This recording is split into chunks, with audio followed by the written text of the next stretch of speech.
Vou fazer um teste aqui enquanto o pessoal está entrando. Vocês estão me ouvindo bem? Todo mundo me ouve? Te ouvindo bem. Boa. Só para garantir. Boa, legal. Espera mais 3 minutinhos. Opa, adorei, ó, que todo mundo tá pelo menos respondendo aqui, ó. Vocês vão participar, né? Vão me ajudar. Vai ser divertido.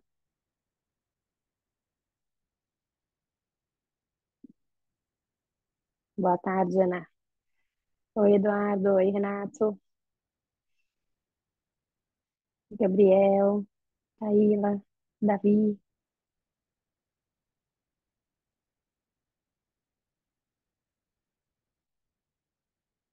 Joyce.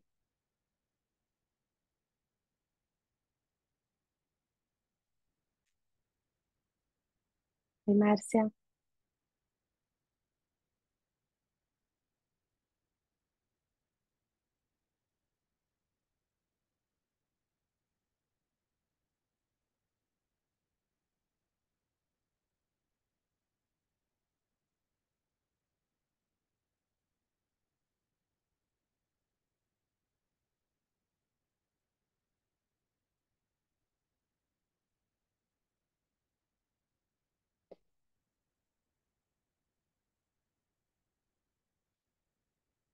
Esperando só mais um minutinho para a gente começar. Oi, Alex. Oi, Augusto.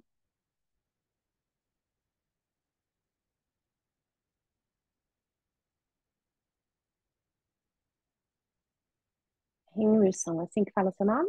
Eu gostei do seu nome, parecido com o do meu filho.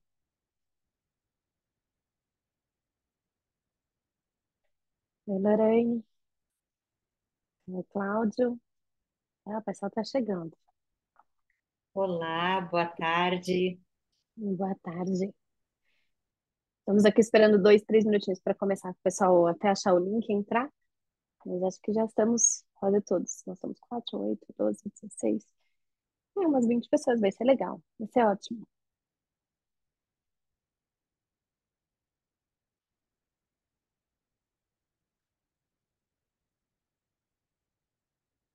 E eu vou tentar conseguir olhar vocês. Talvez eu não veja o chat o tempo todo.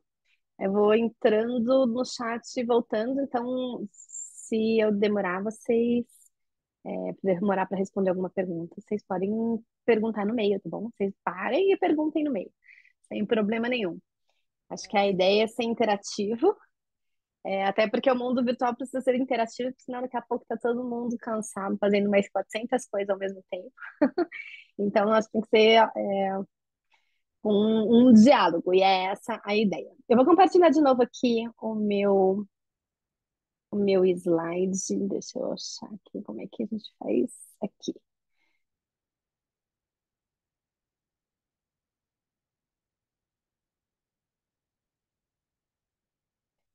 Tá todo mundo, acho que enxergando, espero. Muito bom. Eu vejo vocês aqui no cantinho, qualquer coisa, vamos mudando. Antes de começar, então, só para ver se está todo mundo no lugar certo. Esse workshop, a ideia é da gente discutir aqui sobre dicas, como construir um questionário, como conseguir pessoas respondendo aí o questionário, quais qual é a melhor ordem, né? Então a gente vai trabalhar sobre isso. Então o nome do nosso workshop é Como montar questionários eficazes para diferentes tipos de pesquisa. O meu nome é Juliana Isabela, eu sou professora do INSPER, eu estou no INSPER nesse exato momento, inclusive. O INSPER, para quem não conhece, fica aqui em São Paulo, uma instituição, a gente tem desde administração, economia, engenharia, direito. Eu sou relativamente nova, sou aí 25 anos no mercado. Eu coloquei aqui o meu, o meu e-mail, caso vocês precisem de alguma coisa. A ideia é que seja interativa, por isso que eu pus esse slide. E aí a gente já começa perguntando para vocês, né? E o que que faz um questionário ser eficaz, né? O que que é ser eficaz no grupo aqui? Nós estamos em 20 pessoas. O que que, o que que é um questionário que deu certo para vocês? O que vocês acham? Eu consegui extrair as informações que eu precisava para resolver o meu problema. Legal. É Taíla ou Taila? Como que fala o seu nome? É Taíla. Taíla. Legal, Taíla. Então, eu tenho um problema de pesquisa, quero encontrar justamente aquele objetivo, né? Então, eu tenho várias perguntas, como que eu respondo aquele objetivo? Excelente, isso é ser eficaz. Alguém mais? O questionário que de fato mede o que se propõe medir. Se propõe medir, de fato, mede o que se propõe medir, excelente. Exatamente, que não só mensure o que você delineou, mas que Opa. consiga distinguir de outro conceito que seja principalmente parecido com o que você está se propondo, né? Parecido, como pode me ajudar? Por exemplo, você está usando algum construto na sua pesquisa. Às vezes Uhum, tem um confound que outra parte ajude a explicar o que você está pesquisando. Então você acha que mensurou correto, mas na verdade você está pegando um percentual que seria respondido por outro que seria mais eficaz. excelente, perfeito. Alguma coisa mais que vocês estão pensando?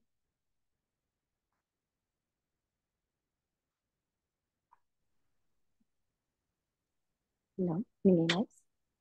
Colocaram no chat aqui compreensível aos participantes. Ah, olha, excelente, né? Então, o Alex colocou aqui, obrigada, Renato, por me ajudar. É, ah, tem que ser compreensível. As pessoas que estão respondendo precisam entender. E esse é um ponto importante, porque às vezes a gente constrói um questionário e o outro lado lá não entende, né? Não sabe o que você perguntou, a gente usa termos técnicos que a gente nem percebe que usa. E as pessoas não conhecem. Eu posso dar um exemplo bastante simples. Fui fazer um estudo sobre música e usei a palavra nostalgia. E muitas pessoas não sabiam o que eu estava falando. Né? O que que é nostalgia? Né? Não sei o que que significa isso. Então, precisa ser compreensível para o outro lado, com certeza. Professora, nós estamos transmitindo aqui na fé. Tem algumas pessoas aqui. Ah, obrigada, Elna. Bom workshop para o pessoal que está assistindo por aí. Se quiser participar, né, seria bem legal. Pode entrar aí de algum jeito no chat, vem no celular, talvez, para mandar mensagem. Muito bom. Então, vamos lá. Tenho mais uma pergunta para esse grupo. Quais desafios vocês enfrentam ao usar o questionário? Ou quais os principais? Porque acho que com certeza tem bastante. Fazer um questionário que ele consiga ser validado, internamente. Validado internamente justamente com a ideia de medir o que se propõe medir, né? É, Nesse sentido, tá? LGPD, dependendo do que tu vai perguntar, para quem, questões internas à empresa, se pode, se não pode, se eu posso cobrar caso alguém não responda, sigilo, etc, etc, etc. Adorei, Lorena. Acho que a gente vai poder discutir. Eu não tenho na minha apresentação esse ponto, então fica à vontade de trazer quando você achar interessante, porque de fato esse é um ponto para se pensar cada vez mais, né? Como que a gente lida com esses dados. E hoje, para que se tenha uma ideia, com um questionário online, quase todos os softwares eles coletam o IP da máquina. Com o IP da máquina e mais uma informação de qualquer informação, a idade da pessoa, eu já sei praticamente quem é. Né? Eu já sei renda, porque eu consigo cruzar com dados de localização, eu consigo saber muita coisa. Então, como usar isso? Muito bom. Tem a Mais extensão outros. do questionário sem Tá? abdicar de indicadores e mensuração, por exemplo. Extensão, excelente, Renato. Como eu deixo esse questionário curto, mas ao mesmo tempo mantendo a validade interna, né? Ou medindo o que se propõe medir, Exato. ou, ou invertido. Deixo esse questionário mais longo, mas faço com que esse respondente fique até o final engajado, sem chutar tudo. Muito bem. Algo mais que surge aqui no grupo? Eu estou anotando aqui do ladinho para a gente tentar trazer todos esses pontos. E no chat o pessoal está falando da resistência à participação, dificuldade de conseguir participantes, em suma. Muito bom. Resistência e dificuldade de participantes. Esse também é um ponto bastante relevante, inclusive no EMA que aconteceu esse ano, né? É bem específico na área de marketing. Teve um painel que depois resultou num paper sobre a morte dos questionários, e foi da survey, e foi justamente por causa disso que eu resolvi trazer esse workshop. Né? Houve um grande debate, foi bem interessante, é, com 5 professores. E será que o survey vai morrer? Será que ele não vai morrer? E um dos motivos tá tendo uma resistência tão alta, né, das pessoas em responderem, conseguirem mais respondentes. É, será que são confiáveis os dados, etc. Muito bom. Algo mais? Uma questão que teoricamente é fácil de resolver é saber se a pessoa realmente está prestando atenção na que está respondendo, né? Se você colocar uma informação absurda de eu faço aniversário no dia 31 de fevereiro e ele colocar concordo totalmente, claramente ele não está lendo nenhuma das questões, né? Então, quando você faz um check ali de atenção, passa batido, mas você consegue captar quem realmente está se dedicando a preencher o seu questionário. Excelente. É, excelente. A gente pode pensar no cheque de atenção. Como colocar esse cheque de atenção? Onde colocar? Será que ele enviesa o resultado?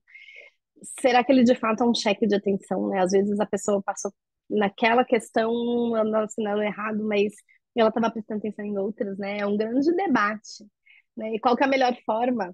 Será que eu coloco as pessoas para responderem na minha sala de aula ou eu mando por e-mail? O que que eu faço? Então, tem vários pontos, ou em qual grupo eu trabalho. Legal. Demora de aprovação de comissão de ética. Esse ponto é muito importante. E agora, né, a gente não vai entrar muito nessa questão aqui. Mas, eu não sei se todos estão sabendo, mas teve uma mudança de legislação, na verdade, agora a gente tem uma lei, antes a gente tinha um regulamento, agora a gente tem uma lei de, de pesquisas acadêmicas. E dados primários é uma delas que precisa passar pela comissão de ética, né? E agora a gente precisa submeter e tá cada vez mais forte. Isso eu acho que isso é importante, a gente só precisa de fato fazer com que isso seja rápido, né? Senão as pesquisas começam a demorar cada vez mais. Ver a plataforma Brasil, etc. Muito bom, vários É pontos. Diga. rápido, rápido no meio acadêmico é quase uma contradição em termos. Exato. O que é rápido também, né? O que é rápido. Aqui eu tô, né? O nosso sonho é que sejam 2 semanas. E isso sim é rápido. Então, tem sim um ponto aqui bem importante de comitê de ética, e que às vezes a gente não se depara, e de fato, né, a nossa palestra não é sobre isso, aqui o workshop, mas esse é um ponto relevante, porque às vezes uma pergunta simples, que não tem absolutamente, que a gente acha que não tem nenhum prejuízo para as pessoas, pode criar expectativas em alguns, pode criar é, ansiedade em outros de que algo vai, né, acontecer. Ou as pessoas podem ler aquilo como se fosse verdadeiro. Essa informação que você está me trazendo é totalmente verdadeira. Não, mas como eu estou fazendo uma pesquisa, nem sei o que é verdadeiro. Então, a gente está aqui testando ideias. E então é sempre importante mesmo passar pelo comitê de ética, embora a gente sabe que nem sempre isso acontece, mas é extremamente relevante. Muito bom. E trouxe alguns aqui desafios, alguns que, né, estão relacionados com o que vocês trouxeram. Baixa taxa de resposta, a qualidade das respostas, será que eu estou medindo exatamente aquilo? Viés de resposta, será que quem está respondendo de fato são as pessoas que eu gostaria que respondessem? Acho que alguém pôs ali no chat, né? Como fazer perguntas claras que as pessoas entendam, né? Então, é uma dificuldade aí de o que é uma pergunta que todos possam entender. É, a questão de limitações na profundidade dos dados, será que eu não fico muito no superficial? Quero conhecer um pouco mais, quero saber um pouco mais do que está ali, né, naquelas informações. A interpretação, né, a hora que eu dou um texto para as pessoas, o que elas estão entendendo? né? E como que eu resolvo isso? Né? Qual que é a interpretação ali? A questão de acessibilidade, né? Então, será que eu estou com um grupo que não tem acesso? Ou a pessoa tem acesso à informação, mas talvez ali a forma de responder, a forma que eu estou apresentando essa informação não é adequada para ela responder. A dificuldade de manter interesse do respondente, se ele entra para responder, em geral, ele tem alguma motivação, né, intrínseca para estar ali participando. Mas no meio do caminho, às vezes, isso some. Então, por que que ele entrou? Né? Como que eu mantenho? Eu acho que aqui a gente tem algumas dicas para vocês, acho que pode ser legal, e a gente pode trocar entre a gente, pode ser legal que eu também vou aprender com vocês. A questão de honestidade do respondente, né? Isso também está relacionado de alguma forma com LGPD. Opa, sai lá que eles vão ter os meus dados, será que eles não vão ter? O que que eu faço com isso? Dou a informação verdadeira? Não dou? É um exemplo simples? Eu vou perguntar para vocês como é que vocês perguntam renda. Ah, pai, eu parei de compartilhar. Queria ver vocês aqui, parei de compartilhar, vou compartilhar de novo. Mas enquanto eu ponho aqui de novo, como é que vocês fazem pergunta de renda, se vocês acharem essa informação relevante? Geralmente uso extrato, valor de tanto a tanto, por aí. Uhum.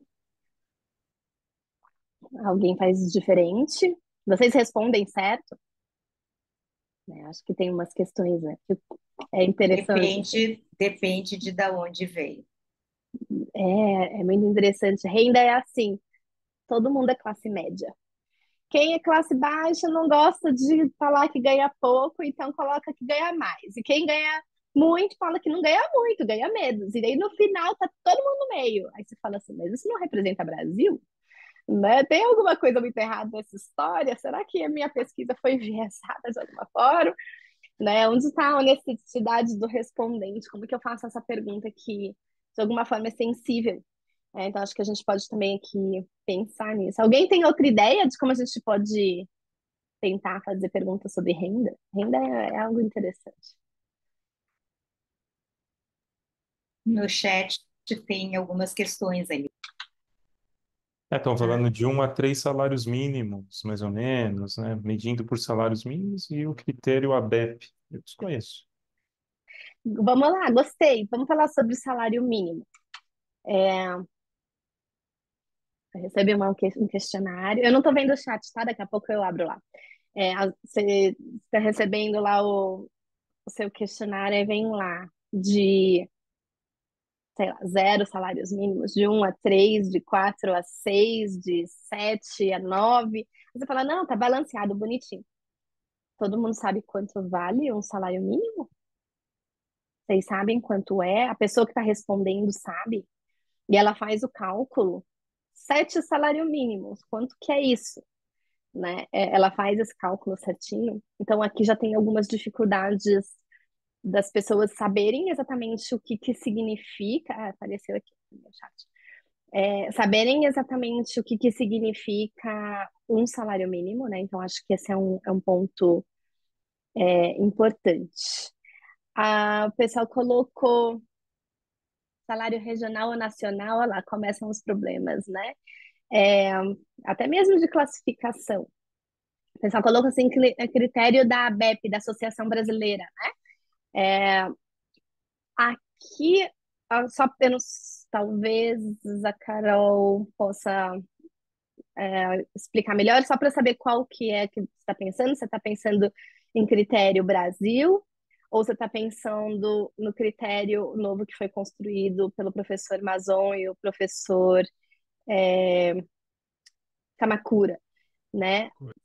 Do critério Brasil. Isso, boa. É porque tem 2 critérios. Então, o critério Brasil, só para colocar todo mundo aqui na mesma página, o que ele faz? Ele pergunta para as pessoas assim: quantas máquinas de lavar você tem? Quantos rádios você tem? Quantas televisões você tem? Né? E aí ele vai fazendo como se fosse uma pontuação e depois ele classifica as pessoas com base naquelas respostas. Olha lá, o pessoal falou, é enorme, é um questionário à parte. Sim, e tem mais um ponto importante para a gente levar aqui em consideração, é com a mudança do estilo de vida das pessoas. né? Então, hoje, talvez eu não tenha carro, talvez eu não tenha máquina de lavar roupas, talvez eu more num apartamento que só tenha um banheiro. E aí, se você for colocar no critério Brasil, você vai ser classificado, talvez, lá como classe D e E. Mas eu só ando de táxi, eu lavo toda a minha roupa na lavanderia, eu viajo para fora 3 vezes ao ano, né? Então, talvez não tenha nem casa própria, porque eu gosto de, sei lá, morar de aluguel e mudar para cada ano para um lugar diferente. Então, muda um pouco também esse tipo de classificação com o que a gente tem hoje de comportamento das pessoas, né? Então, fica mais difícil da gente falar, ah, a pessoa é classe A, B, C. Uma outra forma que é lá, uma pessoa minimalista. Então, começa a ter os problemas aqui da gente, como a gente fazer isso. Existe um segundo critério que foi construído pelo professor Mazon, da FEA, e o professor Kamakura, que na época estava na Rice, nos Estados Unidos, onde as perguntas são um pouco diferentes. Qual é o seu nível educacional? Qual é o nível educacional da sua família? Né? Então, eles começam a colocar outros critérios para analisar classe social, que estou pensando em classe social. Né? Região, onde você mora? Né? Então, dependendo do bairro onde você mora, da região onde você mora, eu consiga fazer uma classificação mais adequada. E aí vem a pergunta, né? Ah, lá, usando proxies. Exatamente, Renato, e quais vocês usariam? Já que a gente parou no primeiro slide, está falando de renda. Quais proxies a gente poderia usar para ser algo mais curto e para a gente conseguir medir renda, de alguma forma? Se isso for uma variável interessante. Nossa, é bem difícil. Nossa. Extrato do cartão de crédito. Ah, Valor do cartão de boa! crédito para mensurar consumo. Seria legal se as pessoas não mentissem. É, seria lindo. Seria Quantos ótimo. cartões de crédito, né? Quantos cartões Isso. e qual é o tipo de cartão? Eu já estou no diamante, no platino, né? Uhum. Poderia ser, então, algumas proxies podem ser interessantes, né? Se eu pedir o valor de quanto a pessoa gasta, eu acho que vai voltar para a questão da renda. Quem gasta pouco vai falar que gasta mais e vice-versa. O Augusto trouxe uns pontos interessantes aqui também, ó. Gasto mensal, gasto médio mensal. Pode ser. E aí, quando a gente faz pergunta de renda, também tem alguns pontos, tá? A renda é familiar, a renda é individual, a renda de quem que é essa renda? É bruta? É líquida? O que que tá entrando nisso? Vale o informal? Eu vendo coisas pelo Mercado Livre, vale? Né? Junto nessa renda, ou não junto? Então, essas perguntas a gente tem que tomar alguns cuidados. Quando e onde ela investe e quanto ela poupa? Gosto. Quantos por cento eu consigo guardar? Será que eu guardo? Será que eu não guardo? Ou, gostei, ó. Ou questões do tipo, quanto você gasta no supermercado em média? Isso já dá alguns insights. É, é, quanto você gasta em restaurante, né? Ou talvez percentual em relação ao seu salário, né? Quanto você gasta de moradia em percentual do seu salário, né? Isso pode ser interessante. Sei lá, percentual da renda gasta em água, luz, se a pessoa tiver essa informação. E que talvez quem está respondendo não sabe, né? Então, né, depende se for o a pessoa responsável pela casa, talvez ela saiba.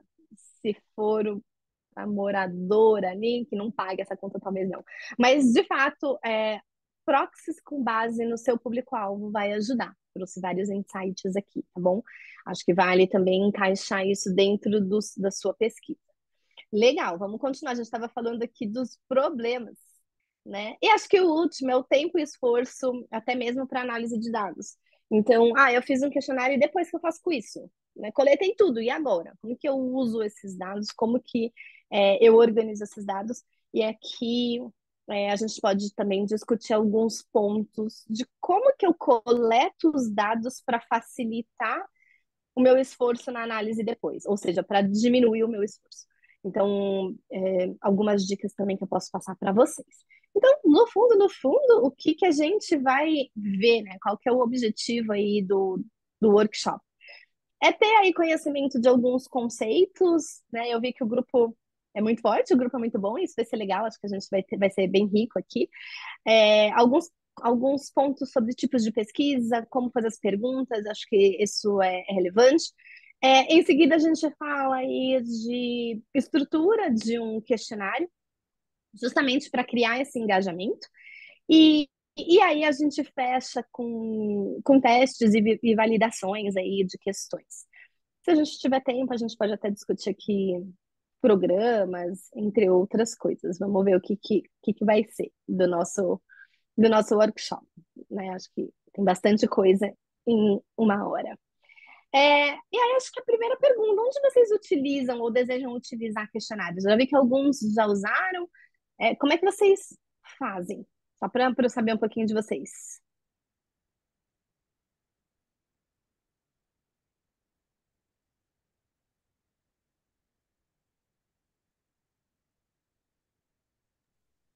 Eu já Usei na usei em tese. questões mercadológicas, né, no âmbito profissional mesmo, e também no âmbito da academia, que infelizmente depende muito de autorrelato, né? Então, às vezes tem que te construir, você quer fazer uma percepção, eu trabalho muito com experimentos na área de marketing. E aí você quer ver uma causalidade entre determinados fenômenos. Você, infelizmente, às vezes precisa mensurar algum traço da pessoa, alguma característica, tudo mais, e você depende de que ela te forneça esse autorrelato, né? Preenchendo uma escala, enfim, ou colocando alguns hábitos, e aí você, a partir disso, faz algumas análises quantitativas. Então, ainda não se tem, apesar de ter medidas fisiológicas e todo esse avanço na área mais detalhada, né, da parte da natureza humana, ainda se depende muito do autorrelato, e o questionário ainda é uma boa ferramenta para captar essas nuances, né? Excelente, a gente pode fazer, claro, eu posso não usar o questionário e usar dados secundários, que existem muitos por aí. Eu pego Instagram, Facebook, vou juntando tudo que as pessoas clicam, gostam, escrevem. Aí, junto com outras informações, tem questões aí de LGPD, tem outros pontos importantes para serem levados, mas talvez tenha informações que eu não tenho, e que aí eu preciso de fato coletar. Então, olhando aqui o que vocês colocaram, eu adorei, ó, na minha tese, em experimentos, né? Então, experimentos, um método de pesquisa, que em geral a gente usa questionários, não necessariamente, eu posso fazer um experimento de campo, mas se for um experimento de laboratório, eu posso usar o questionário de forma instrumental. Nas pesquisas, eu gostei que o pessoal falou, nas organizações, né, na consultoria, e aí é interessante, porque na organização, na consultoria, não tem comitê de ética, né, a gente estava falando aqui de comitê de ética, geralmente não tem, então são outros pontos para serem trabalhados, né? Às vezes a gente Juliana, faz, oi, assim, não diga, tem diga. comitê de ética, mas, por exemplo, empresas que eu aplico precisa passar pelo jurídico e tem todo um cuidado em cima disso, porque, né, hoje qualquer coisa tu processa a empresa, né? Sim, principalmente com a LGPD, acho que isso acho que é o mais forte, mas não tem comitê de ética via Plataforma Brasil, não via estruturada via regras federais, né? Então, mais de fato, né? Acho que a gente tem que tomar um cuidado. Na CPA da faculdade onde eu trabalho, exato. Então, mas, por exemplo, Ibope, né? A gente teve agora as eleições, né? Vou fazer um questionário de rua, vou perguntar, e aí a gente não tem tanta essa entre aspas, preocupação ah, de CEP, mas eu acho que com o LGPD isso vem mudando, e eu acho que isso para o bem, ainda bem. Então, sim, olha lá, eu trouxe exatamente o que vocês falaram, então quero conhecer melhor o público, né? Então quero ter uma visão mais profunda sobre necessidades, expectativas, percepções, posso fazer questionários com ideias de tomada de decisão, me informar, então quero autodeclaração, autorrelato, exatamente o que vocês falaram, melhorias de processo, então vou fazer pesquisas aí mais de mercado e os próprios experimentos, né? Principalmente quando eu estou falando de manipulações instrumentais, super adequados a gente trabalhar com os questionários. Então, aqui, né, depois até posso deixar os slides, eu não sei exatamente como que eu posso passar para vocês, mas eu não tenho problema nenhum de passar meus slides para vocês, tá? A gente vê aí, se der no final, eu coloco aqui no chat, talvez vocês consigam pegar, não sei. A gente pode tentar. E aí a gente tem alguns desafios, eu acho que esses desafios a gente pode dividir em dois grandes blocos.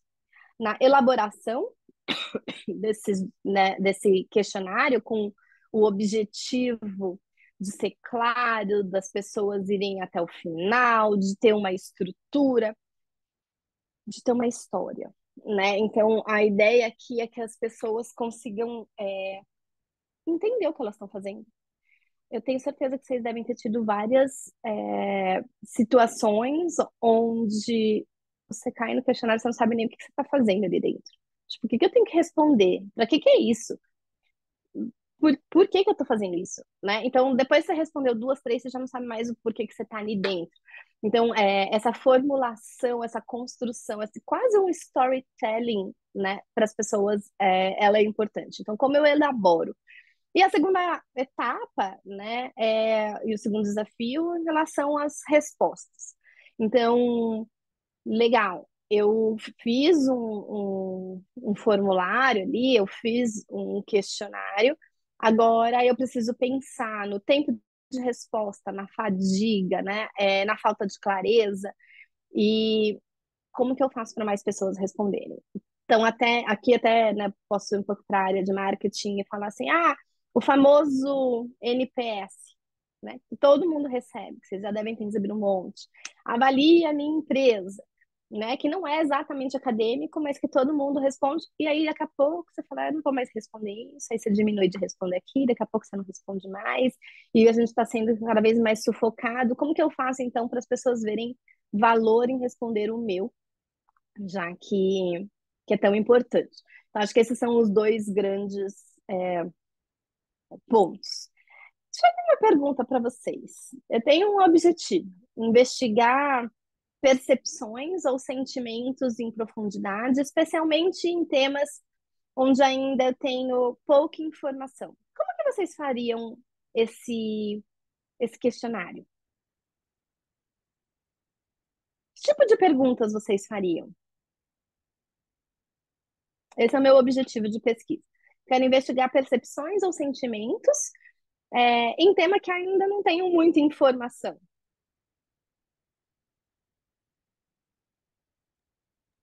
Eu colocaria algumas opções e pediria para que a pessoa escolhesse de maneira livre quantas que ela se identifica e a partir disso eu começaria a formular algum entendimento. Tá? Eu dou algumas opções. Tem as suas dificuldades, né, para a gente saber quais opções a gente vai oferecer. Alguma outra ideia? Acredito que Eu talvez faria um poderia grupo ser. focal e faria ali uma exploração, meio que um questionário, uma estrutura semi-guiada, né, uma entrevista semi-guiada, para ver o que que é relevante para esse grupo-alvo que eu quero fazer, porque às vezes a gente tem até um viés, né, quando a gente propõe algo, que a gente já faz com o nosso recorte até de conhecimento prévio, né? E às vezes conversando com quem realmente vai responder, a gente tem diversos insights que deixam muito mais rico o que a gente quer captar. Às vezes a gente parte de um pressuposto que a gente conhece o fenômeno, mas tem várias outras nuances que quem realmente vivencia o que a gente quer compreender pode contribuir bastante, né? Legal, então aqui a ideia eu vou conversar primeiro com as pessoas, seria isso? Acho que a Tayla ia falar também, a Maria, eu não me É, recordo aqui no eu momento. estava comentando, mas eu estou na mesma linha do Henrison. Talvez fazer um teste piloto ou com especialistas, com um grupo de especialistas nesse determinado tema, que a partir dessa conversa poderia então surgir dúvidas, questionamentos, de como a gente pode aprimorar esse questionário para as próximas aplicações. Isso, fazer Legal. umas rodadas de focus group para validar o que você quer validar. Antes até de criar, talvez, ali algumas coisas e depois pesquisar na academia e na literatura se tem algumas escalas que já foram validadas para mensurar, né, e quantificar o que a gente quer propor. Tá, então, eu tô anotando aqui o que vocês estão comentando. Vou fazer em duas etapas. Primeiro, eu vou fazer um grupo de foco. né? E aí mudou um pouco, né, a minha pergunta aqui, porque aí eu falei, bom, então já não vai ser mais questionário, vou mudar, vou fazer um grupo de foco, ou eu vou usar um júri aqui, né, a pessoa tá falando, eu vou usar um júri, e aí em seguida, aí eu faço uma segunda etapa, que seria a pesquisa por meio de questionário, seria assim?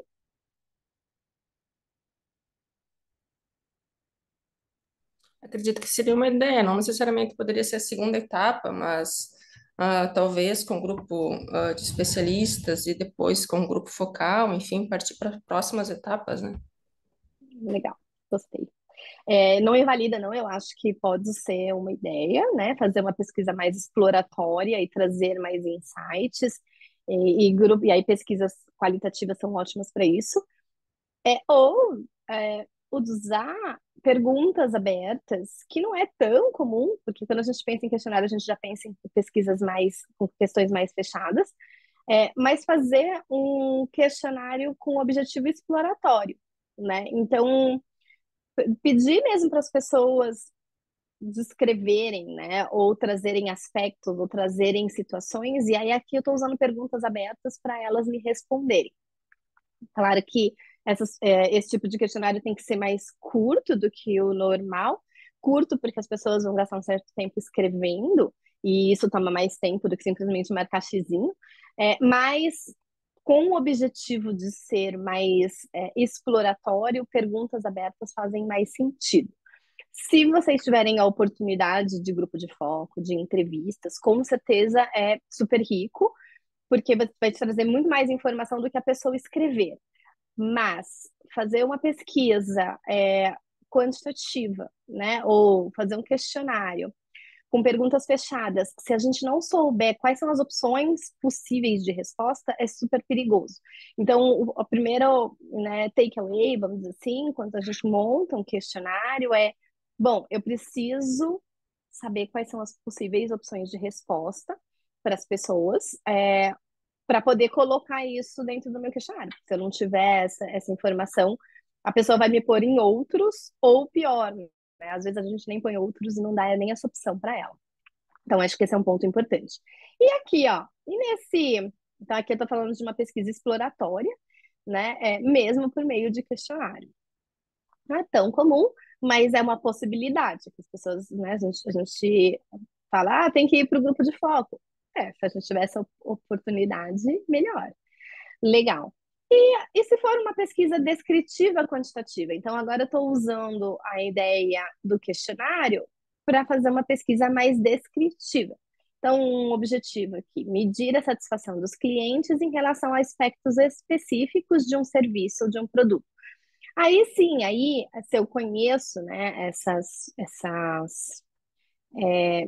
possíveis respostas, aí fica mais fácil. Eu consigo colocar perguntas fechadas, e aí aqui eu coloco as perguntas fechadas e as pessoas vão respondendo. Uma pergunta: o que vocês acham quando tem uma mistura? Eu faço perguntas fechadas e ao mesmo tempo eu coloco perguntas abertas ou mais exploratórias. O que vocês acham disso? Meu cacoete em pesquisa, eu me incomodo, mas não sei o público respondente-alvo. Então, mas é questão de cacuete, né? No meu caso, Acredito Como é análise? importante. Diga, Mari. Acredito que depende muito da análise, como será feita a análise dos dados. E, além disso, também a questão da amostra, né? Se for uma amostra razoavelmente grande, acho que perguntas abertas é sempre válida, como você colocou, em questões exploratórias, né, qualitativas, mas se nós temos uma amostra que é um pouco grande, fica meio inviável a análise dos dados, né? Mas quando a gente trata de um grupo mais específico, né, se a gente quer falar com um gestor, com um determinado CEO, acredito que uma pesquisa exploratória qualitativa, a gente consegue mais informações, né? Mas dependendo da análise da conjuntura de como está sendo desenvolvida a pesquisa, tem ambos os lados, né? Uhum, muito bom. Alguém mais ia falar, e aí duas pessoas me levantaram. Foi eu, Sandra. Não, que eu fiquei pensando na própria pesquisa e no público-alvo que eu estou trabalhando e o intercruzamento dos instrumentos a serem utilizados faz sentido para mim. no sentido de submeter formulário com o primeiro contato, perguntas sociodemográficas, depois o grupo focal e, a posteriori, a entrevista, tendo diferentes momentos para depreender os dados. Tá? Então, 3 etapas, né? A primeira, um questionário para conhecer melhor a pessoa. A segunda, dados demográficos. Grupo focal para entender o contexto. E a terceira, entrevista, seria isso? Isso, o grupo focal com perguntas mais generalistas, né? Mais abertas, Tá, e depois a entrevista com perguntas semi-dirigidas. tá legal. Acho que tem mais gente. Gosto de uma pergunta aberta para complementar, que o pessoal colocou aqui. Será que tem como explicar um pouquinho mais? Complementar como? Ô, professora Juliana, deixa eu fazer uma pergunta aqui, aproveitando esse tema. Na minha Uhum. tese, por exemplo, eu até deixei uma pergunta aberta, Uhum. mas submergindo nos dados quantitativos, nos construtos que eu estava medindo, esqueci completamente das respondentes dessa parte. E aí, Tá. depois, hoje eu olho para aqueles dados, são ricos, têm insights, mas eu não sei nem como usar sem ter um problema metodológico ali. Aí é uma dúvida que eu levanto em cima dessa questão de misturar as duas coisas, os dois tipos de questão, tá? Excelente. Excelente ponto. Eu acho que depende. Depende como.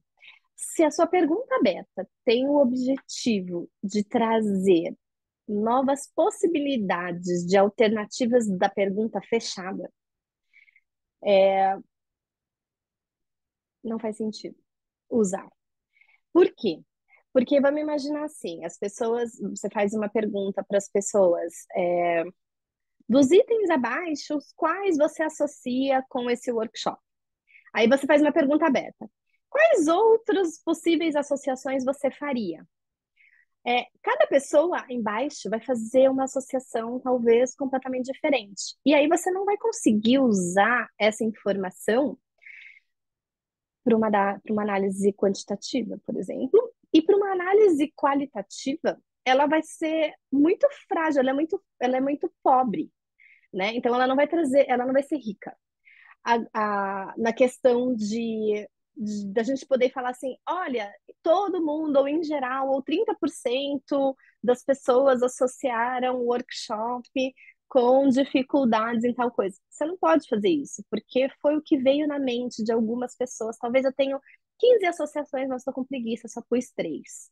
Né? Então, essa informação ela não faz sentido. Mas se a pergunta que vier abaixo foi para você entender alguma coisa que aconteceu na sua pergunta, né, anterior, então, por exemplo, me deu um nível de satisfação para o atendimento. O atendimento foi você vai pôr uma nota lá, de 0 a 10. Você poderia justificar por que você colocou isso, ou quais são os pontos fortes?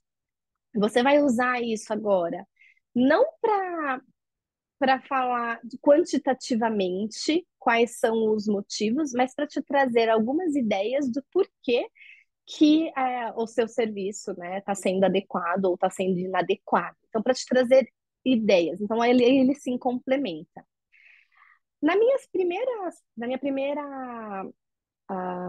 No meu primeiro exemplo aqui, que eu falei assim, olha, a gente sempre tem que pensar no nas associações, primeiro, né? Então, as possíveis respostas antes. E aí eu teria que fazer uma pesquisa, entre aspas, né, quali, ou mesmo um questionário exploratório, as perguntas antes, como se fosse um pré-teste, pegar essas respostas que o pessoal colocou, e aí usar essas respostas no meu questionário, vamos dizer assim, com a minha amostra total.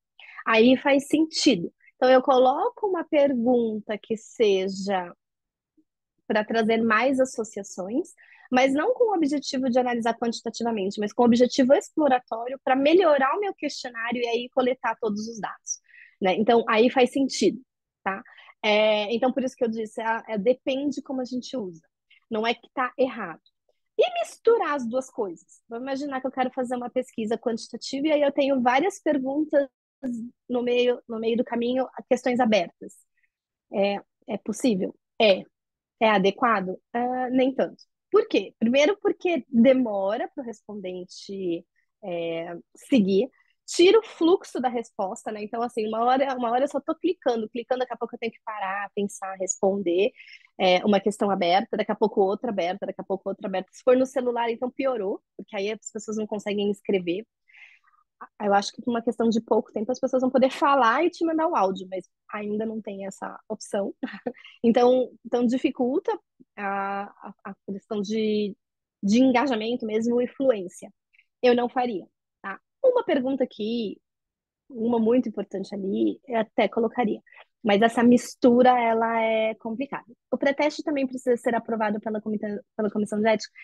É um excelente ponto, uma excelente pergunta. Na minha concepção, sim, tá? É, Você manda o questionário e fala, olha, esse é o questionário que eu vou aplicar, e aí as pessoas vão analisar para ver se ali dentro tem alguma pergunta que pode criar, de alguma forma, expectativas, algum tipo de ruído. É que a gente às vezes acha que nossa pesquisa, isso aqui não vai ter nenhum conflito. Não, mas calma aí, às vezes tem, às vezes a gente não pensou. E a gente está mexendo no estado emocional de uma pessoa com uma única pergunta simples, né? Então, no meu ponto de vista, sim, a gente deveria mandar o pré-teste. E aí, se forem mudanças muito pontuais nesse questionário e forem pequenas mudanças, na minha concepção, não passaria novamente. Agora, se você faz muitas mudanças, fala, nossa, eu mudei toda a pesquisa, aí eu passaria novamente. O problema é o tempo, né? Como a gente tinha até levantado aqui antes. É o tempo disso acontecer. Mas na minha concepção, sim, a gente deveria passar. A gente falou um pouco aqui, acho que o grupo é muito bom, né? Vocês conhecem bastante, a gente está falando de pesquisa quali e quanti, mesmo usando isso dentro de um questionário, em geral a gente usa pesquisa quantitativa no questionário, mas isso não quer dizer que a gente não possa usar perguntas abertas, perguntas para entender algum tipo de percepção, algum tipo de experiência, ou mesmo para obter algum insight. Uma pergunta que geralmente eu uso nos pré-testes, já que a gente estava falando de pré-teste aqui, já está falando de construção de um bom questionário. A minha última pergunta na minha pesquisa, e geralmente eu ponho de fato por último, porque a pessoa, para não criar, para não tirar esse engajamento, né, essa storytelling, né, de vai e volta, para ter uma fluência na resposta. A gente tem uma palavra na área de marketing digital, né, para não tirar o flow, né, para não tirar essa fluência. A última pergunta que geralmente eu coloco é: quais foram as dificuldades que você teve com esse questionário? Né? Você teve alguma dificuldade? Teve alguma palavra que foi difícil de responder? Alguma questão que você é, gostaria de comentar aqui? É, a gente acha que as pessoas não. Ninguém vai responder isso. Não, é super, super útil. Principalmente no pré-teste. Porque sempre vem, eu não sei o que significa essa palavra. Porque aquela frase na questão X não ficou claro para mim. Porque vocês não pensaram na opção tal que me encaixa aí, né? Não tinha colocado. Tem um exemplo bastante simples. É, uma questão bastante simples. Qual que é o seu estado civil? Aí você coloca lá, solteiro, casado, divorciado, viúvo. Aí a pessoa mora junto com alguém. Aí ela não sabe o que ela responde. Ela não sabe se ela põe como solteiro, ela não sabe se. Professora, a gente vai colocar agora, então, união estável. Tá, mas eu não sou união estável ainda, eu tô no meio do caminho. Aí a pessoa não sabe como ela. Aí ela se sente, né, mal em como responder. Então, às vezes, uma pergunta aberta no final te traz ideias sobre o público que está respondendo ali a sua pesquisa, quais são as dificuldades que ela tem. É, e a ideia da Fernanda é boa. Quais são os comentários, sugestões, críticas sobre essa pesquisa, né? Ou quais foram as dificuldades que você teve sobre essa pesquisa? Isso super ajuda, tá? Ajuda vocês a melhorarem o questionário. É muito bom fazer dessa forma. Então, a gente está falando aí de dados poderia repetir o exemplo? Posso sim, Gabriel. A ideia é quando a gente está trabalhando com dados, quando a gente está fazendo um pré-teste, no finalzinho do seu questionário, antes de você sair coletando todo mundo, você vai coletar com algumas pessoas, coloca uma pergunta. Quais foram as dificuldades? Quais foram os problemas que você teve com essa pesquisa? Se as pessoas não tiverem nenhuma, elas vão escrever, não tive nenhuma. Se ela tiver alguma, ela vai falar. Para o pessoal que roda experimento, desculpa, mesmo fora do pré-teste, quando você for rodar o estudo, eu também sugiro colocar. Porque às vezes acontece assim, apareceu um filme, mas o filme travou, não consegui assistir. E você não sabe, né? Você não sabe se ela assistiu ou não, mas ela te falou lá no final, ó, eu não vi a sua manipulação, né? De alguma forma. Ou se não, ah, ah, por algum motivo a questão demorou para carregar, ou carregou pela metade, ou você criou um filtro ali e pulou para outra questão, tipo, eu não entendi essa passagem. Então, é legal você ter essa informação, mesmo quando você já está coletando com todos os dados.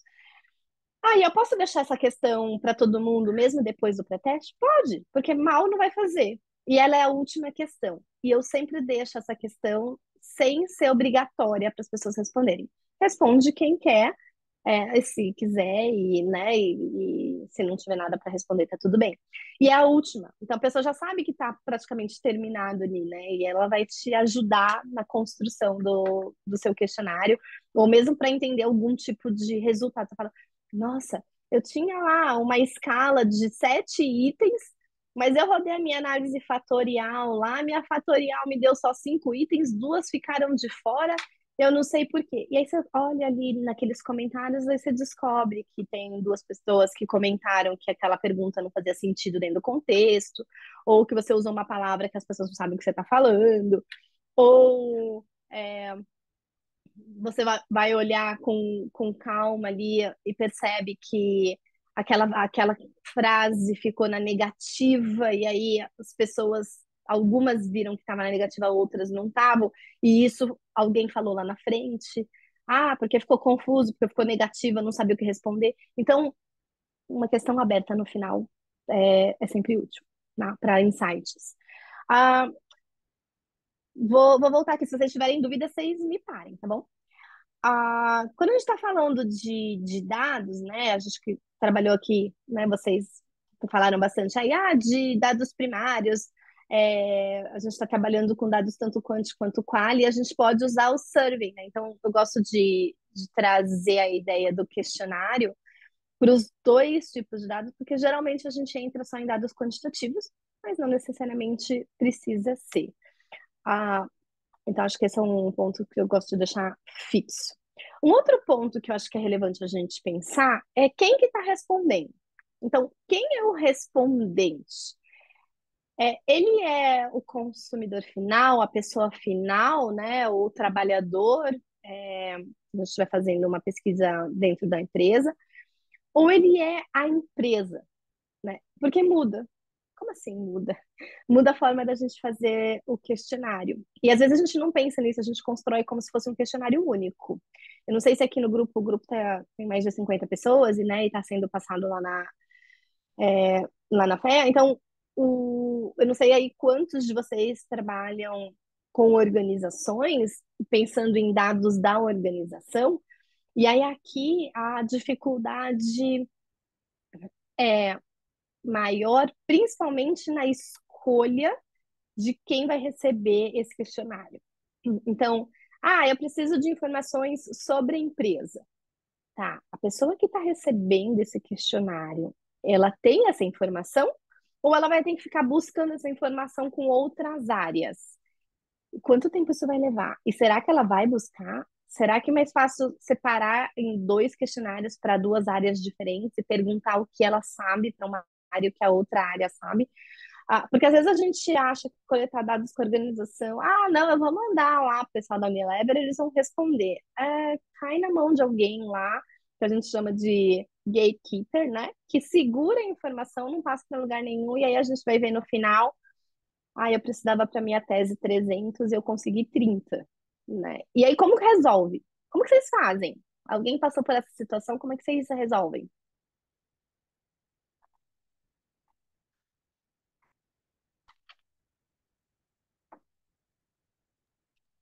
Eu Ah, o talvez Boa tarde, eu Tá professora. avaliando, né? Perdão. Oi, Pode Tudo falar, professora. bem? né? Eu nunca passei, mas já vi colegas que tiveram que mudar as pressas da pesquisa quant para a pesquisa quali.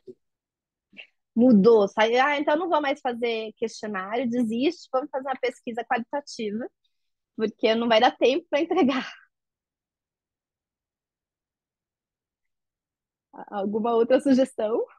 Acho que o Renato ia falar, Vocês depois da teriam Lorane. como fazer uma justificativa, talvez explicar na análise dos dados que uma amostra X, em função, enfim, de alguma questão, teve que ser diminuída para tanto, enfim.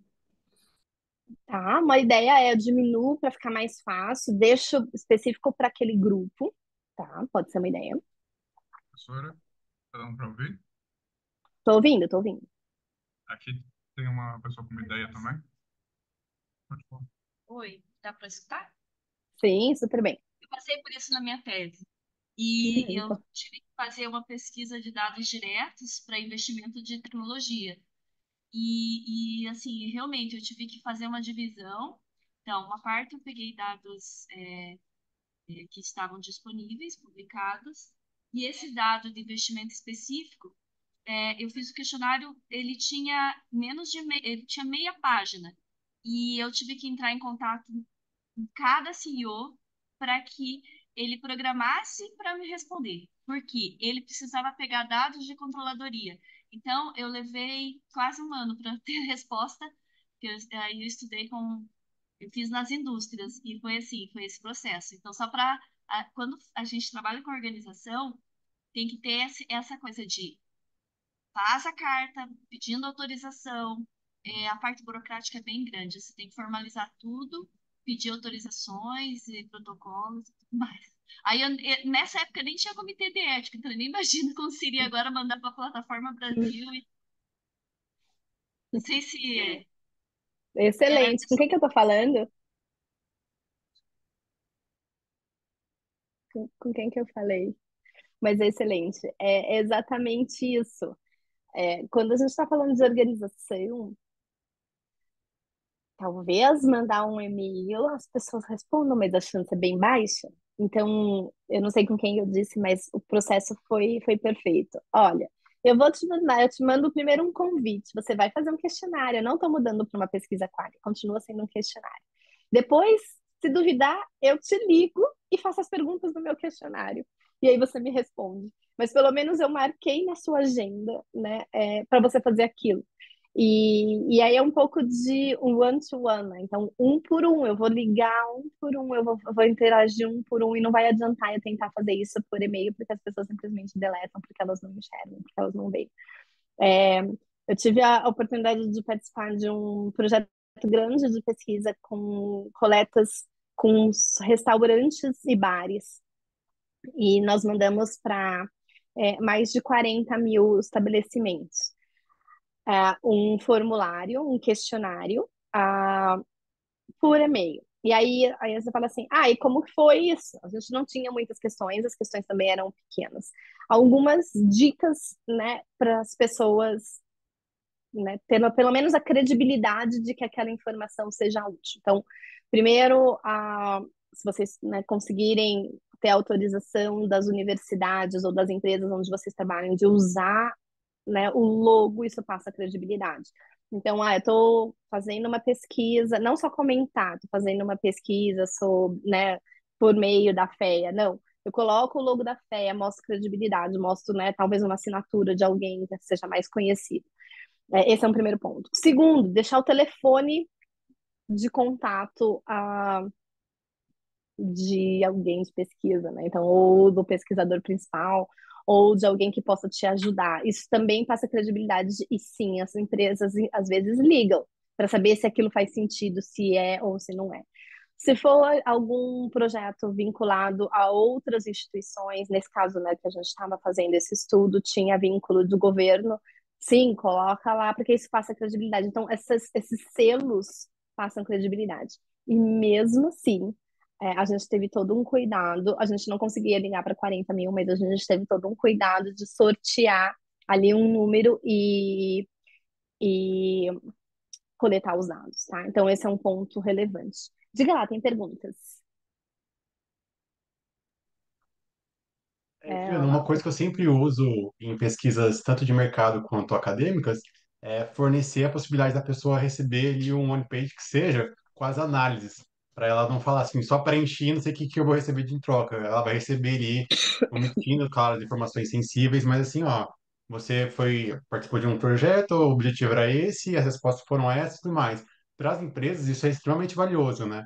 Porque, assim, teoricamente, o cara consegue se enxergar no mercado como se fosse uma consultoria grátis, né? Você vai omitir, claro, os competidores, tudo que é sensível para o cara não identificar quem que ele está competindo diretamente, mas isso sempre quando eu aplicava, trazia uma taxa de resposta muito maior do que simplesmente pedir para ele responder. Então, quando o cara vê um benefício também na participação, ele tende a se comprometer e fazer coisas bem mais feitas, assim. Excelente, essa a gente combinou. Essa é uma forma de engajar. Então, assim, se todo mundo, se todos nós aqui, nós estamos em quê? 50 pessoas, se todos nós, depois de coletar os dados, depois de analisar, devolver o resultado principal, os principais ou os mais interessantes para quem respondeu essa pesquisa, a gente tem alguns pontos aqui, né, para pensar em LGPD, eu já dou algumas ideias. Mas se a gente traz essa informação para a pessoa, vocês vão ver, vocês vão se surpreender com o número de pessoas que te mandam e-mail de volta e falam assim: nossa, eu nunca recebi o resultado de uma pesquisa que eu participei. Nossa, que legal. Nossa, eu nunca não sabia disso, que informação interessante. E isso aumenta o engajamento da pessoa voltar a responder no futuro. Então, aquele grupo de pessoas que respondeu uma vez para você pode voltar duas, três, quatro, cinco. Então, isso faz com que a pessoa tenha essa troca. Eu não gastei o meu tempo, eu ganhei uma informação em troca. Principalmente no mundo organizacional.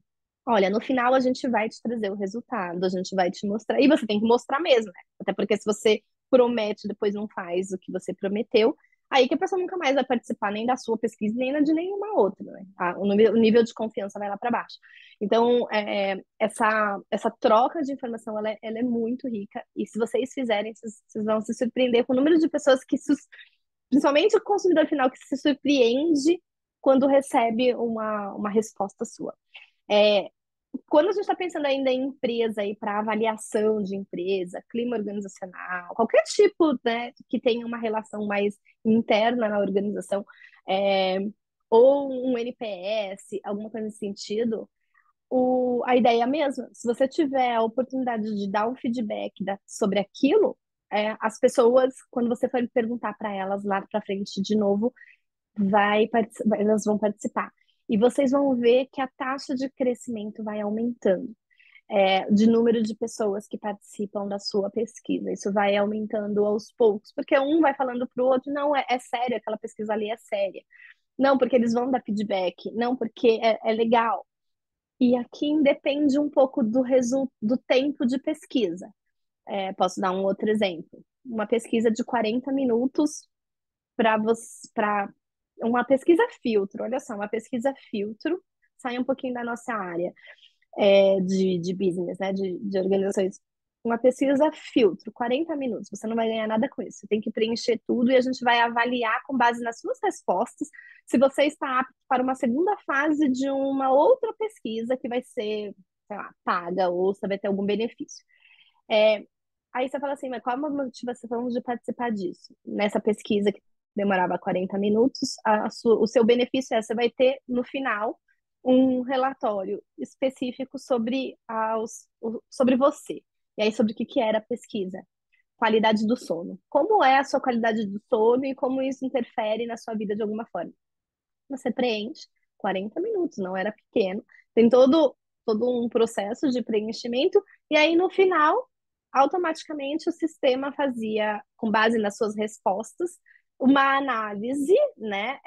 E aí com todo o cuidado, né, de falar que aquilo não é 100% médico, é com base naquelas perguntas, etc.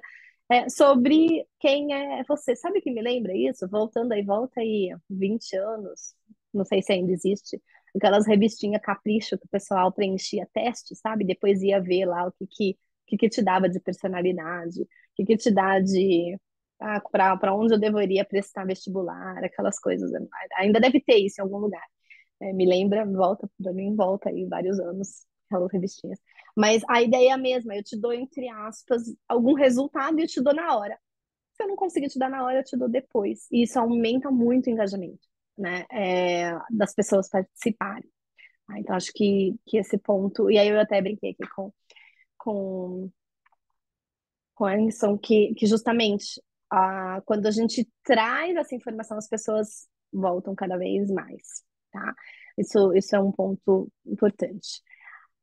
Legal. Aqui, deixa eu continuar. A gente falou então um pouquinho aí de pesquisas exploratórias e de pesquisas conclusivas, né? Então a gente trabalhou aqui com os objetivos para que é cada uma delas. Tem questões de amostragem, então esse é um ponto relevante. Eu vou fazer uma survey com objetivo exploratório. Não precisa fazer 100, não precisa de 30, só quero saber quais são possíveis respostas que eu não pensei na minha pesquisa quantitativa. Ou porque eu quero entender melhor o porquê que as pessoas estão respondendo aquilo, para depois fazer ali, sei lá, um teste de mecanismo de informação, né? Então, não precisa ser uma amostra muito grande para a gente analisar. E agora, quando eu estou pensando numa pesquisa de formulário ou de um questionário mais quantitativo, aí sim, aí a gente tem que pensar em relação ao qual é o tamanho da amostra, qual é o tamanho de poder de explicação que eu quero, quais os tamanhos de efeito, etc. Então, esses são pontos relevantes que a gente precisa analisar. Vamos fazer aqui um exercício rápido. Se a gente fosse montar o esqueleto de um questionário, qual seria a ordem? O que vocês fariam? Para que a gente possa estar todo mundo na mesma página, criei aqui um objetivo. Vamos imaginar que a gente queira identificar e descrever a relação de sentimento de business e o bem-estar, né? Pensando aí em percepções das pessoas em relação à saúde mental e satisfação com a vida. Só para vocês saberem o que é business. Business é um conceito de percepção da gente de quão ocupado eu tô. Nossa, não tenho tempo para nada, eu preciso de 36 horas no meu dia. Nossa, eu já fiz tanta coisa hoje, nossa, ainda tenho tanta coisa para fazer, aí não vai caber no dia, né? E aí você começa, esse sentimento de estar sobrecarregado, né? Como que vocês fariam? Como vocês montariam um esqueleto? Tipo, os principais pontos, só pra gente estar todo mundo na mesma página. Quem dá uma ideia?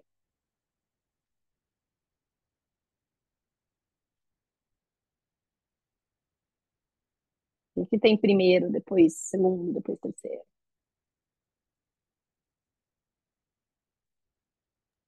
Acho que é importante destacar com que a pessoa trabalha, eu preciso identificar isso. Você diz, primeiro eu penso no público-alvo, sim. E Uma depois, maneira quando de ela. identificar. Você diz um filtro, não? Ou um campo aberto, não sei, porque às vezes determinado ramo pode gerar esse sentimento de uma forma mais aguçada do que outro, não sei. Tá. Então, eu posso ter uma pergunta no meio do caminho para saber qual é a ocupação da pessoa, ou qual é o ramo de atividade, se ela trabalha ou não. Isso, isso. Tá. Alguma pergunta antes? O que vocês colocariam? Qual que seria a As primeira horas de pergunta do trabalho, questionário? talvez. Desculpa, Camila, não te ouvi. As horas que trabalha por dia, por exemplo, se trabalha Tá. 8 horas, 6, eu acho também se a pessoa é CLT ou se a pessoa ela trabalha por conta própria, um autônomo, acho que isso tudo vai influenciar. Se tem dois trabalhos, enfim. É Tá, mapear mesmo então, o perfil profissional da pessoa, né? legal. Então, eu vou colocar algumas perguntas demográficas para saber ali sobre a pessoa. Gosto. É, híbrido, remoto ou presencial? Muito bom. Todos, você disse se a pessoa, se ela está trabalhando híbrido, remoto ou presencial. Tá, posso colocar. Qual seria a primeira pergunta do questionário de vocês? Da LGPD. Se aceita participar. Boa, boa, Renata, exatamente. A primeira coisa é um termo de consentimento aqui, né? A gente Colocar precisa PCDE colocar. e se ela E aceita aí já pode participar. em seguida falar da recompensa. Olha, participando dessa pesquisa, você vai receber um executive summary, alguma coisa nesse sentido também, já. Boa, isso cria motivação. Então, eu já crio a motivação ali, eu já explico, né? O primeiro item. Então, opa lá, eu preciso primeiro de uma introdução. Deixa eu colocar todo mundo no contexto. O que que você está fazendo aqui? Você veio para essa pesquisa, né? Primeiro eu agradeço por você ter clicado no meu link, né? Responde, entrar no meu. Eu te mandei essa informação, obrigado por você ter clicado aqui. Você chegou aqui, o que que você vai fazer aqui? Você vai responder um questionário sobre percepção de business. Talvez não precise nem usar essa palavra técnica, a pessoa não vai saber o que é. Eu quero saber um pouco sobre como que é a sua vida, né, essa rotina, seu cotidiano. Aí, em seguida, eu entro com o termo de consentimento. O que é o termo de consentimento? Quais são os riscos? Quais são os benefícios? O que você vai ganhar com isso? Eu crio uma motivação. Esse termo de consentimento, você deve. O certo é você pôr seu nome. O que o pessoal coloca? Os autores. Ou não põe o nome de ninguém. Não, calma, você está conversando com a pessoa. Né? É um storytelling. Dá o seu nome, né? Fala quem são os pesquisadores.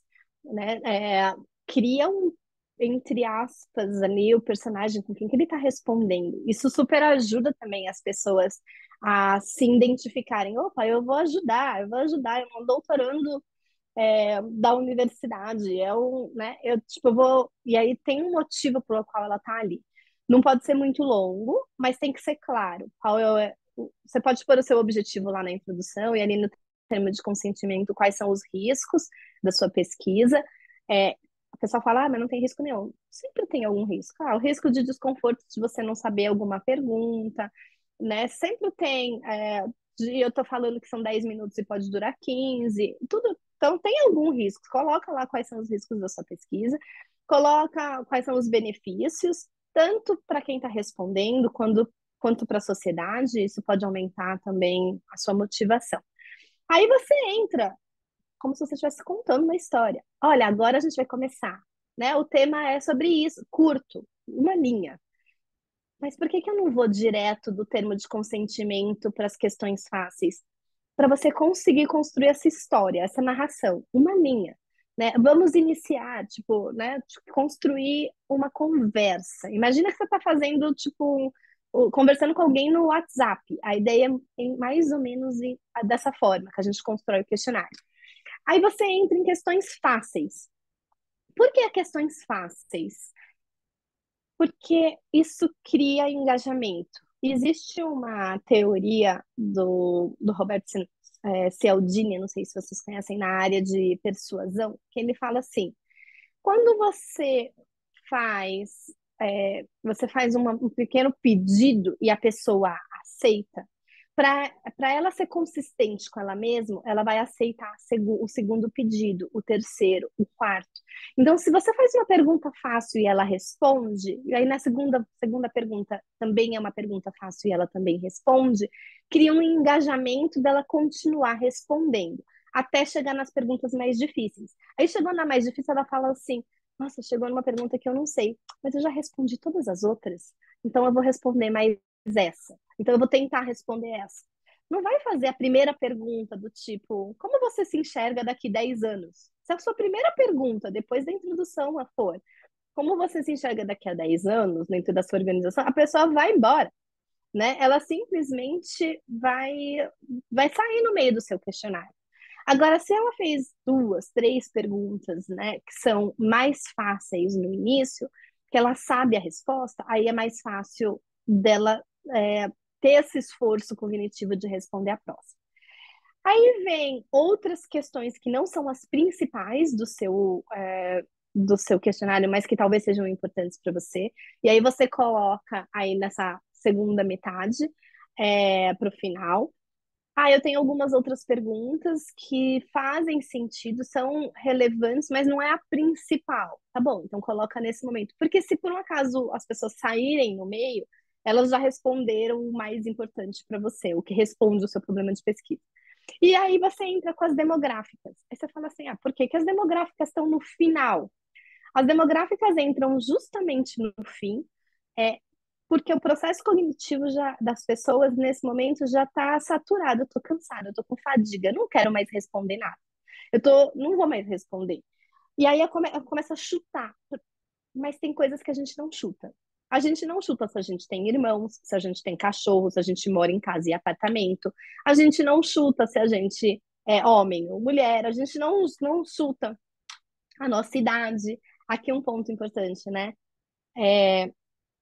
Facilite a vida do seu respondente. Não pergunta qual é a idade dele, né? Se a gente tem até 25 anos, a gente lembra quantos anos a gente tem. Depois que passa disso, daqui a pouco você está contando. Nossa, não sei que ano que a gente está, já não sei mais se eu tô com 34, se eu tô com 36, eu já não sei mais. E isso vai complicando mais lá para frente. Mas o ano de nascimento ninguém erra. Então pergunta o ano de nascimento. Qual ano você nasceu? Né? E aí até melhor, porque aí a sua pesquisa, depois você faz o cálculo ao contrário, né? Estou analisando esse ano, estou analisando o ano que vem, então, as pessoas estão com essa idade. Depois é simples de você fazer o cálculo. E ninguém erra a idade. Então, acho que esse é um ponto importante. Coloquem os dados demográficos no final. Mas eu sempre ponho no começo. Mas não faz sentido, porque no começo é quando a pessoa já está tranquila para responder e ela vai responder de qualquer jeito. Então, coloquem no começo 2, 3 perguntas, 4, nem que sejam perguntas mais simples para criar engajamento. E aí as perguntas que te interessam de fato e deixa para o final as demográficas. Faz muita diferença, o pessoal geralmente faz invertido. Aí se for filtro, que é sempre uma das perguntas que vem, né? Bom, se for filtro, primeiro que tem que vir lá na introdução. Essa pesquisa é para esse tipo de pessoa, ou você tem que mandar para as pessoas que estão corretas. Mas eu quero garantir que não tem nenhuma pessoa que não é desse grupo e entrou e respondeu. Aí você coloca, mas vai ser 1 ou 2 perguntas lá no início. Não todas as demográficas, só a que você está usando como filtro, tá? De qualquer forma, o filtro deveria vir logo na introdução, porque assim a pessoa que está fora do filtro nem perde tempo dela de entrar na pesquisa.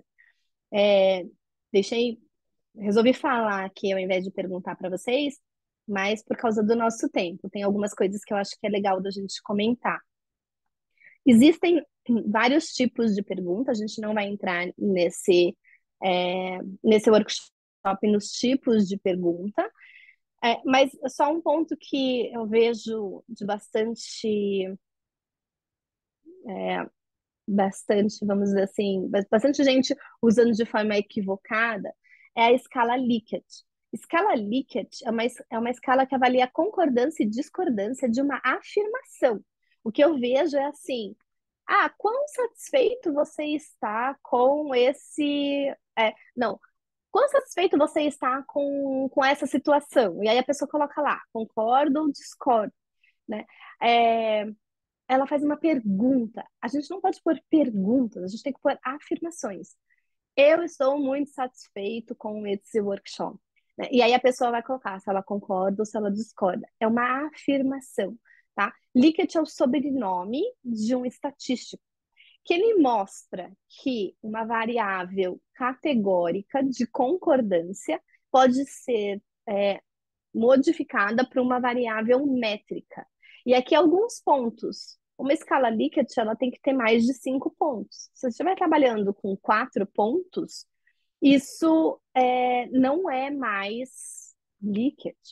Por quê? Em alguns pontos aqui, a Likert ela precisa ser balanceada, ela precisa ter o neutro, né? Porque ela é uma variável, sim, ela é uma variável qualitativa que a gente vai transformar em métrica. Então, ela é uma variável categórica que eu vou transformar em métrica. E aí eu não posso ter menos de 4 pontos. Eu já vi gente falando assim, qual é a sua frequência? Não, a minha frequência de compra é muito alta. E aí eu uso frequência com 4 pontos e falo que isso é Likert. Isso não é Likert. Likert, primeiro, que é concordância e discordância, sempre começando do negativo para o positivo. Então, eu discordo totalmente para o concordo totalmente, tá? Então, o número menor é o discordo e o número maior é o concordo. Já vi coisas ao contrário. Outro ponto que você tem se sentindo busy, exato, né? E aí a pessoa coloca lá, concordo totalmente, discordo totalmente. Exatamente, adorei o exemplo que o pessoal faz essa confusão e isso não é escala Likert. E é muito, muito comum. Vejo muita gente usando 7, 9 de 0 a 10. Boa, essa é uma grande discussão. Depende do seu público, Thaís.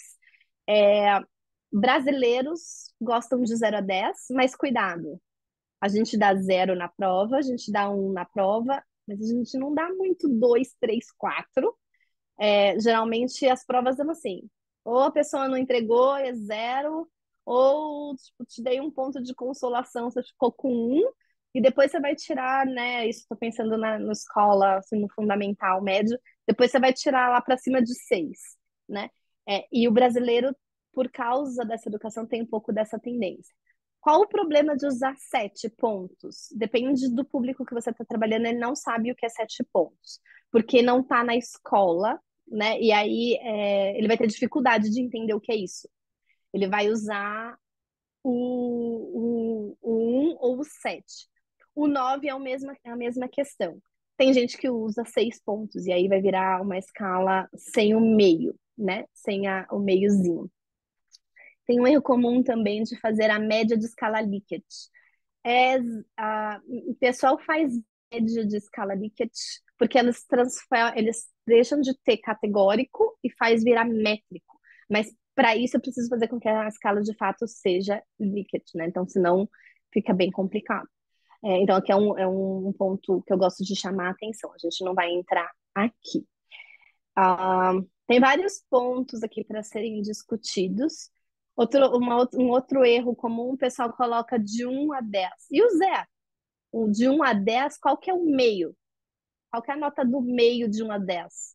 Não tem, a nota de meio é 5,5, né? E aí é um problema, então é melhor de 0 a 10. E de 0 a 5, a Camila colocou, opa, de 0 a 5 pode ser um problema, porque aí eu não tenho meio. Aí é melhor pôr de 1 a 5, tá? Porque aí eu tenho meio. Senão ele vira par, né? E aí a gente não tem o meio. Excelente, aqui é uma grande discussão, tá? Mas Likert acima de 5 pontos. Acho que esse é um ponto. Isso, 5, 7, 11. Acho que aqui, se eu quero mais variância, eu coloco 11. E o pessoal que usa escala de 100 pontos? Não faz sentido. Por que não faz? Porque quem está respondendo não sabe qual é a diferença de 83 para 84, né? Numa escala, sei lá, de concordância ou qualquer coisa, isso não faz sentido. De 11 pontos é bem comum, Camila, porque o pessoal coloca de 0 a 10, e aí são 11 pontos, tá? E aí o meio é 5. Os respondentes, a gente tem 10 minutos, então eu vou continuar, mas aqui tem bastante interessante essa discussão. Algumas coisas importantes. As pessoas precisam entender a pergunta e elas precisam saber a resposta. Se ela não souber a resposta, ela vai chutar. E aí não serve para nada. Então, você fala assim, mas eu quero saber se ela está a favor ou não de uma situação X. Se ela não souber sobre a situação, ela vai chutar, e aí a sua pesquisa não serve para nada. Então, ela precisa saber o que você está perguntando, ela tem que saber a resposta, né? Então, a gente tem que pensar nisso. Será que a pessoa sabe a resposta? Porque se ela não souber, você tem que pensar em outro meio de coleta de dados, tá? Porque não vai ser por um questionário que ela vai conseguir responder. Ela precisa ter vontade de responder. Então, esse engajamento, como a gente constrói o questionário é importante. E ela tem que ser capaz de fornecer a resposta. Qual é o número de funcionários que tem na sua empresa? Se ela não souber essa informação, dependendo para que você fizer a pergunta, ela vai chutar, ela não é capaz, né, de responder porque ela não sabe. Ou qual é o faturamento da sua empresa? Talvez eu não sei. Quais são os gastos que você tem na sua área? Talvez eu não sei. Então a gente tem que tomar alguns cuidados com o que a gente está perguntando. Aqui vamos fazer uma brincadeira para a gente fechar nos nossos 5 minutos e vai ter que ser um pouco rápido. Vamos ver, não sei se eu consigo ver aqui vocês, mas a brincadeira vai ser: a pergunta é adequada ou não é adequada? Será que eu consigo pôr vocês todos aqui? Deixa eu ver. Eu não sei se dá. A brincadeira é assim: ela é adequada ou não? Essa pergunta aqui, ó, ela é adequada ou é inadequada pro, para um questionário? Vamos imaginar que está em relação com o meu problema de pesquisa. Na sua opinião, os computadores pessoais representam um importante instrumento de trabalho e de lazer? É bom ou é ruim? É ruim, É porque é ruim. né? porque tá pedindo duas coisas diferentes na mesma pergunta, né? Exato. E a gente erra. É ruim, olha lá. Por causa do E. Os computadores pessoais representam um importante instrumento de trabalho, mas talvez não para lazer. Ou vice-versa. Talvez esse computador ele faça sentido para eu jogar meu joguinho, mas não para eu trabalhar. Cuidado com os Zs. Esse é sempre um problema. E essa aqui? Na sua opinião, os computadores pessoais representam um importante instrumento de trabalho?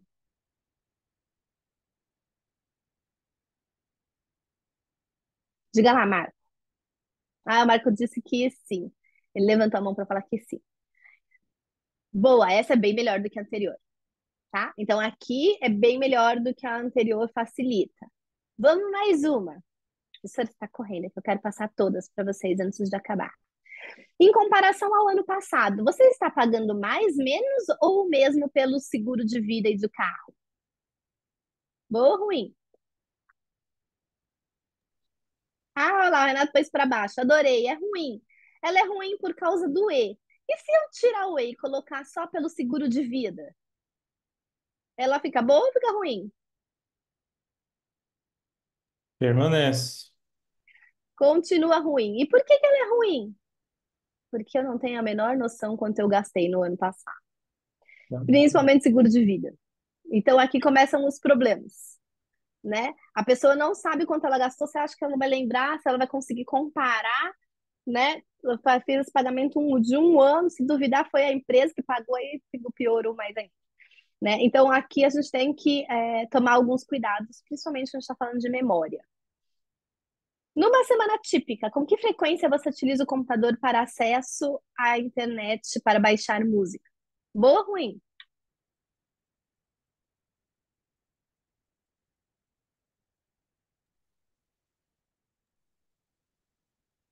Eu acho que Ruim. talvez uma boa prática seja colocar períodos mais curtos, né? Em uma média de dias. E depois você projeta para semanas, porque teoricamente é mais difícil você lembrar quantas vezes na semana do que quantas vezes por dia, né? Eu Pois acho é. também que é muita informação. Se você utiliza o computador para acesso à internet, para baixar música, ou seja, três ações aí, né, conjugadas. Difícil da pessoa falar. Ela não sei o que é frequência, não sei o que é semana típica, não uso o computador para baixar música, né? Eu abaixo em outro lugar, né? E aí começam os problemas. Não é uma boa pergunta, tá? Daria para a gente quebrar em várias outras perguntas aqui. Opa, calma aí, deixa eu voltar. Aqui. Eu poderia até dar a frequência, mas mesmo assim ela é ruim. E cuidado com perguntas que tenham frequências como essas, porque na hora que a gente for analisar, isso daqui é tudo categórico. Lá vem a professora. E isso daqui vai virar tudo dummy. Um problema sério, tá? Deixa eu avançar, porque faltam 3 minutos, mas eu quero passar mais duas para vocês. As pessoas devem vir em diferentes lugares, em casa, em restaurante, em bares, eventos sociais. Nos últimos 30 dias, você bebeu vinho? Bom ou ruim?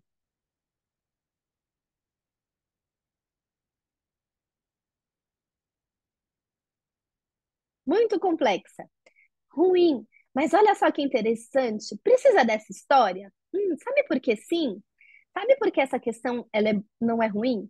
Porque eu ajudo as pessoas a lembrarem de onde talvez eu tomei vinho. A pergunta era simples. Você bebeu o vinho nos últimos 30 dias? Mas será que eu sei onde bebi? Eu não bebi vinho. Aí quando eu falo, não, mas você bebeu na casa do amigo? É verdade. Eu tomei na casa do amigo. É verdade, eu tomei no evento social da minha empresa. Então, aqui a ideia é ajudar a memória. É ajudar a pôr a pessoa no contexto para ela responder. Porque senão ela vai falar, não, não bebi. Mas no fundo ela bebeu. Então ela esquece, tá? Então, ajudar a memória faz parte. Um último ponto que é. Opa, calma lá, eu tô voltando aqui. Volta, volta. Um último ponto para a gente fechar antes que o pessoal me expulse. Quando a gente está falando no questionário, ajude o respondente. Perguntas, perguntas que façam com que as pessoas se sintam desconfortáveis. Minha última dica do dia. Quando elas ficam desconfortáveis de responder, dei um exemplo aqui. Como que eu resolvo? Usem técnicas projetivas. O que que é uma técnica projetiva? Não faça a pergunta da pessoa. Faça a pergunta de um colega, sobre um amigo, sobre uma outra pessoa, né? Então, um exemplo. Imagine que que um amigo seu trabalha na sua empresa e se sente desmotivado.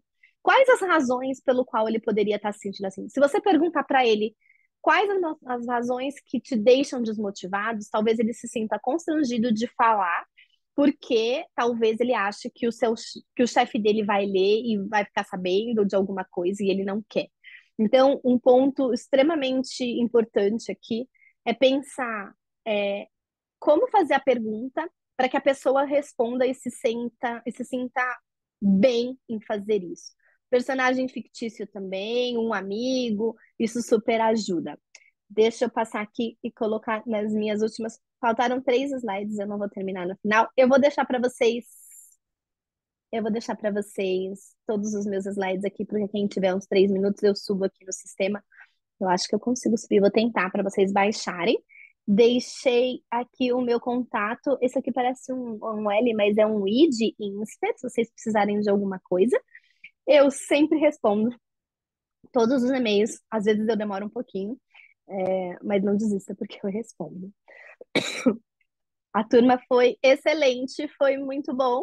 Pena que é 1 hora e meia, não deu tempo da gente passar tudo, tinha mais um pouquinho de coisa. E é sempre gostoso conversar com vocês, eu super aprendo com vocês. Super, super legal. Vou subir aqui no chat, vamos ver se eu consigo essa apresentação para vocês terem. Vou parar de compartilhar só para poder subir. E obrigada pela participação de todos, foi muito legal. Opa, cadê vocês? Aqui. Calma aí, deixa eu subir aqui, ver se eu consigo subir.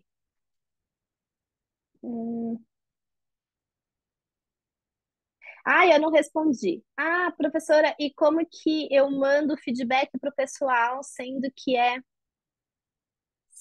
eu LGPD? Pergunta no final, você quer receber essa pergunta, o resultado dessa pesquisa?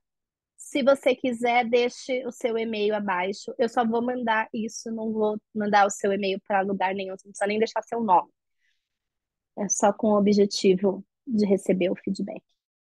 Calma, eu tô baixando aqui, deixa eu ver se eu acho. Cadê? Vamos lá.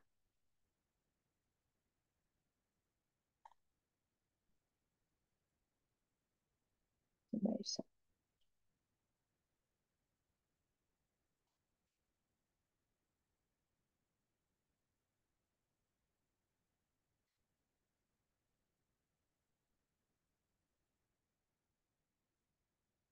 Aqui, consegui, mandei. Tá subindo aí para vocês, acho, espero. Calma aí, eu mandei só pra Elna. Deixa eu mandar para todo mundo.